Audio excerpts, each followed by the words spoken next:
মন্ত্রী হাতে থাকবে না,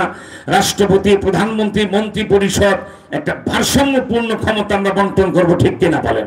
যদি পীর সাহেব চরমনাইকে বঙ্গভবনে রাষ্ট্রপতি হিসাবে বসিয়ে দেই,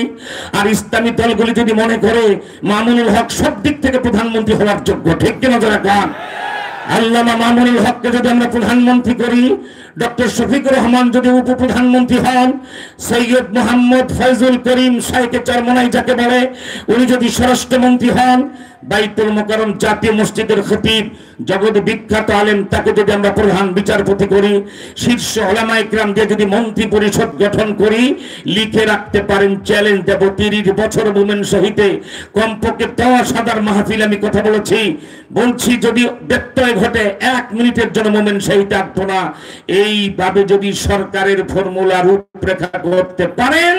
10 বছরে বাংলাদেশ সিঙ্গাপুর আর সৌদি আরবের চেয়ে ধনী রাষ্ট্র হবে,